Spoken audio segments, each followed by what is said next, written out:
हाँ भाई, उम्मीद करता हूँ कि आप खैरियत से होंगे और शानदार तरीके से तैयारी कर रहे होंगे। तो आज हमारा राजस्थान के आर्ट एंड कल्चर में एक टॉपिक लगता है वेशभूषा। तो वेशभूषा के बारे में शानदार तरीके से, बेहतरीन तरीके से, जोश और जुनून के साथ हंसते मुस्कुराते हुए इस टॉपिक को अच्छे से तैयार करेंगे। तो आप बने रहे अंत तक। तो बात करते हैं राजस्थान की वेशभूषा के बारे में। राजस्थान में अलग अलग त्योहारों पर अलग अलग वेशभूषा पहनी जाती है। राजस्थान में रंग बिरंगे वस्त्र पहने जाते हैं। तो आज इनके बारे में बेहतरीन तरीके से, शानदार तरीके से, इनके बारे में जबरदस्त तरीके से हम जानकारी प्राप्त करेंगे। तो अंत तक बने रहे। तो बात करते हैं कि राजस्थान में रंग बिरंगे अलग अलग कपड़े पहने जाते हैं अलग अलग त्योहारों पर, शौक पर आप कह सकते हो कि। लेकिन जो राजस्थान में लाल रंग है उसका विशेष महत्व है। उसका विशेष महत्व क्यों है, इसके बारे में एक कहावत है कि मारू थारे देश में उपजे तीन रतन। मारू थारे देश में उपजे तीन रतन है। पहला ढोला, दूसरा मारवाड़ और तीसरा कसुमल रंग। कसुमल रंग का अर्थ क्या होता है? लाल रंग। कसुमल यानी लाल रंग। ठीक है, यहाँ से 2024 में क्वेश्चन भी आया था कि कसुमल रंग का क्या अर्थ है। तो कसुमल रंग का क्या अर्थ है? लाल रंग। यानी बेहतरीन तरीके से हम चर्चा करेंगे।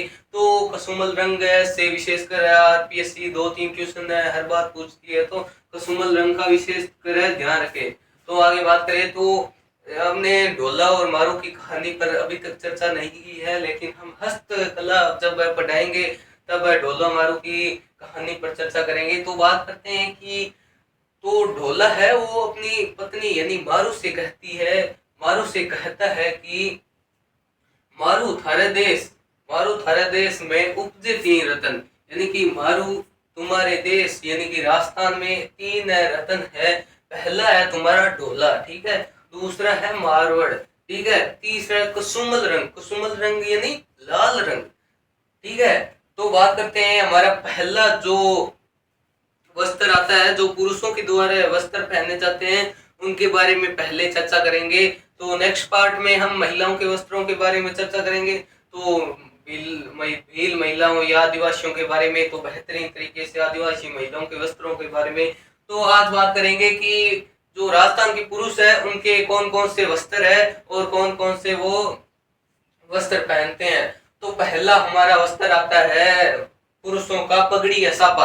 आपने ग्रामीण इलाकों में बहुत सारे लगभग 70 प्लस की एज में देखा होगा कि पुरुष है ज्यादातर अपने सर पर है पगड़ी पहनते हैं, पगड़ी या साफा पहनते हुए देखा होगा। तो बेहतरीन तरीके से हम चर्चा करेंगे। तो ग्रामीण इलाकों में लगभग जो 70 प्लस, मान लीजिए 60 प्लस की एज से जो व्यक्ति है वो एक तो धोती कुर्ता पहनता है, दूसरा कि वो सिर पर हमेशा पगड़ी पहनता है। पगड़ी क्या है? पगड़ी प्रतिष्ठा की सूचक है, यानी कि मान सम्मान की सूचक है, किसी व्यक्ति की इज्जत की सूचक है, ठीक है। यहाँ तक हमने बेहतरीन तरीके से चर्चा कर ली। तो बात करते हैं कि पगड़ी या साफा पुरुष सिर पर बांधते हैं, ठीक है, सिर पर बांधते हैं। पुरुष सिर पर, अपने सर पर पगड़ी या साफा को धारण करते हैं या बांधते हैं, ठीक है, एक ही बात है। तो आगे बात करते हैं कि अगर पगड़ी या साफा लंबाई में अगर बड़ा हो, लंबाई में मान लीजिए बड़ी हो, तो उसे क्या कहते हैं? पाग कहते हैं। अगर लंबाई में अगर छोटी होगी तो उसे पगड़ी कहते हैं, ठीक है। ये देखिए, लंबाई में बड़ी हो तो पाग कहते हैं, ठीक है। अगर छोटी लंबाई में छोटी हो तो पगड़ी कहते हैं, ठीक है। बेहतरीन तरीके से जरी की बनी पगड़ी को पेचा कहते हैं। जरी की बनी पगड़ी को क्या कहते हैं? पेचा कहते हैं। पेचा जो दुल्हन का जो जोड़ा होता है वो पेचा से ही बना होता है। पेचा के बारे में बेहतरीन तरीके से हम चर्चा करेंगे।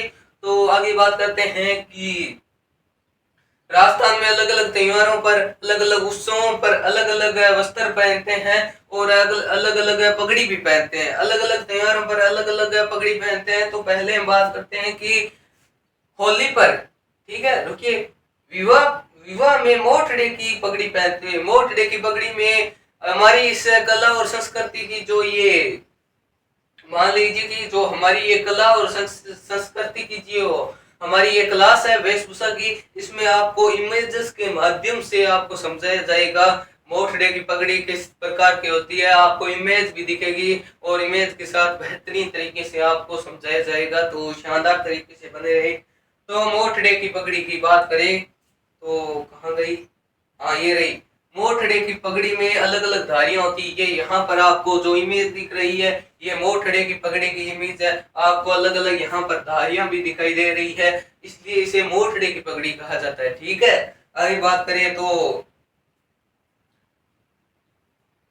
महा में, महा जब है महा श्रावण माह का महीना आता है, ठीक है, श्रावण माह के महीने में पुरुषों के द्वारा लहरिये की पगड़ी पहनी जाती है। ठीक है, श्रावण मास का जब महीना आता है तब पुरुषों के द्वारा क्या है, लहरिये की पगड़ी पहनी जाती है। यहाँ पर आपको दिख रही होगी लहरिये की पगड़ी, शानदार तरीके से, जबरदस्त तरीके से। आगे बात करें तो जो ये श्रावण मास में पुरुषों के द्वारा तो ये पहनी जाती है लहरिये की पगड़ी, लेकिन महिलाओं के द्वारा लहरिये की ओढ़नी पहनी जाती है। ठीक है, पहनी नहीं, ओढ़ी जाती है, सॉरी। ठीक है, यहाँ तक हमने बेहतरीन तरीके से चर्चा कर ली। तो आगे बात करते हैं दशहरे पर। दशहरे पर मदीले की पगड़ी पहनी जाती है। जब दशहरा आता है, दशहरा रावण की हार और श्री राम की जीत के उत्सव पर मनाया जाता है, तो दशहरे पर मदीले की पगड़ी पहनी जाती है। यहाँ पर आपको एक पिक्चर दिख रही होगी, इस पिक्चर में आपको देखना पड़ रहा है, दिख रहा है कि मदीले की पगड़ी में अलग अलग रंग होते हैं, जैसे लाल, पीला, सफेद, अलग अलग रंग होते हैं। ठीक है, आगे बात करें तो बेहतरीन तरीके से आगे चर्चा करते हैं कि होली पर फूल पत्ती की पगड़ी पहनी जाती है। ठीक है, फूल पत्ती की जैसी पगड़ी पहनी जाती है। ठीक है, इमेज भी आपको दिख रही होगी। आगे बात करें तो युद्ध व अखातीज पर, युद्ध और अखातीज पर केसरिया रंग की पगड़ी पहनी जाती है। ठीक है, अखातीज कब आती है, वैशाख माह की तृतीया को आती है। ठीक है, केसरिया की बात करें तो जब कोई वीर पुरुष, हम कह सकते हैं कि सर हमने इतिहास में देखा है कि जब राजा युद्ध करने के लिए जब जाते थे तब वह केसरिया वस्त्र धारण करते थे और सिर पर केसरिया रंग की पगड़ी पहनते थे। इसलिए ये पगड़ी वीर गति को प्राप्त है, यानी कि कह सकते हैं कि हम पुरुष है, मान लीजिए कि विवाह के अवसर पर है और युद्ध करने के लिए जब जाते थे तब केसरिया वस्त्र का धारण करते थे और केसरिया रंग की पगड़ी पहनते थे, क्योंकि युद्ध करने के लिए जब जाते थे पुरुष तब वास्तविकता में देखे तो कभी कभी वीर गति को प्राप्त भी हो जाते थे, इसलिए केसरिया रंग की पगड़ी पहनते थे। शोक पर, यानी कि आपने देखा होगा कि जब गांव में किसी की डेथ होती है तो उसके परिवारजनों से मिलने के लिए बाहर से लोग आते हैं, उसके रिश्तेदार आते हैं, उसके मान लीजिए आस पड़ोस के लोग आते हैं, उन्हें सांत्वना देते हैं। जब मान लीजिए कि 60 प्लस की एज वाले जब पुरुष आते हैं परिवारजनों को सांत्वना देने के लिए, तब उन्हें आप विशेषकर ध्यान रखना कि उनके सर पर सफेद पगड़ी पहनी होती है। सफेद पगड़ी यानी कि शोक की प्रतीक है, सफेद पगड़ी पहनी होती है। और आगे बात करें तो बेहतरीन तरीके से हमने शानदार तरीके से पगड़ियों के प्रकारों के बारे में बेहतरीन तरीके से चर्चा कर ली। आगे बात करते हैं पगड़ी प्रतिष्ठा या मान सम्मान की प्रतीक होती है, यानी कि किसी व्यक्ति, आपने पुरानी फिल्मों में देखा हो गया डाकू लोग या सॉरी जो हीरो है या मान लीजिए हीरो के पिताजी जो अपनी पगड़ी को किसी विलन के, जो मान लीजिए कोई उसके नीचे रख देते हैं, कृपया हमारी पगड़ी की लाज रखना, ऐसे कुछ कहते हैं, हमने सुना तो होगा कि। ठीक है, आगे बात करते हैं तो बेहतरीन तरीके से पगड़ी प्रतिष्ठा या मान सम्मान का प्रतीक होती है। पगड़ी व्यक्ति की इज्जत और अपनी लाज की प्रतीक होती है, यानी कह सकते हैं प्रतिष्ठा, मान सम्मान, इज्जत की प्रतीक होती है।